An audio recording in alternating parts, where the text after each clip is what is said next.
A space for innovation, a thriving residential center with walkable streets, a hub for entertainment, arts, and play with a world-class waterfront.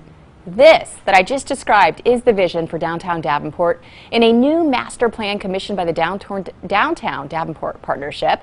Davenport City Council voted unanimously to accept that new master plan. That was in late January. Joining us here today is Kyle Carter. He is the Executive Director for DDP. And thank you via Zoom for joining us. Yeah, glad to be here. So we're just talking about this now, but how long has it been in the works? About a year and a half from start to finish. So it's been a really big undertaking, and we had hundreds of people involved in putting this together. So we know it is not going to happen overnight, but why is having a vibrant downtown so important? I mean, nobody wants a sleepy downtown. No, well, it's an indicator of the health of the rest of your city. You know, as downtown goes, so goes the rest of Davenport and the Quad Cities for that matter. And, you know, having this roadmap is a good way to make sure that we all kind of share a similar vision and can work towards something together. So let's talk about the input. What was the scope of the input for this? Did we get feedback from the community? Was there a committee? Yeah, we had tons of feedback. We had hundreds of people to respond to surveys. We had, you know, a couple dozen different focus groups that involved dozens of different organizations and hundreds of different people. And so we had a lot of input. And considering COVID and the year that we did this, we've really been over backwards to make sure that we got a lot of feedback. So can you give us any insight of the plan, the structure, what we are envisioning to see?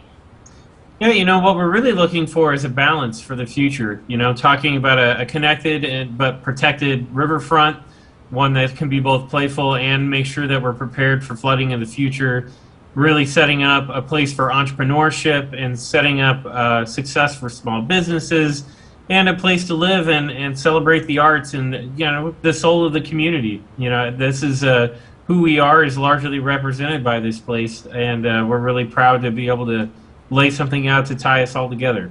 I'm glad you brought up the flooding. It's been two years now since that major flooding in the downtown area. Can you give us any insight onto what is going to be brought in to help prevent that, or are we just in the talking phases? No, the city's been over a year into the engineering study at this point that HR Green was hired for. By the end of 21, you'll see a report come out from HR Green that really indicates how they're going to tackle the whole 9 miles of riverfront. We'll start to take a look at that in phases and in chunks.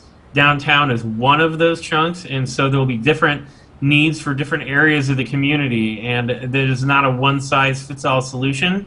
Some of it will likely be permanent improvements, others will be temporary, such as HESCOs, and we're going to have to figure out what works best where, and that's what that engineering study will provide us. Okay, City Council approved it, so now what's next? I mean, this is not going to happen overnight.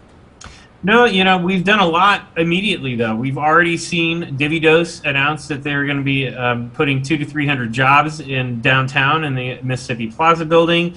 We have movement on Martin Luther King Park and working with Friends of Martin Luther King on that. There are a number of small businesses that have already opened.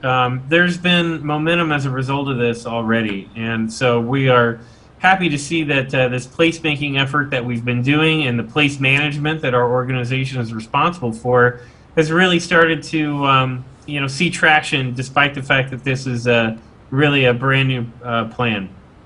Kyle, thank you for joining us, bringing new jobs to the area, tackling the flooding issues in that area as well. Big concern for so many, so we thank you for your time this afternoon.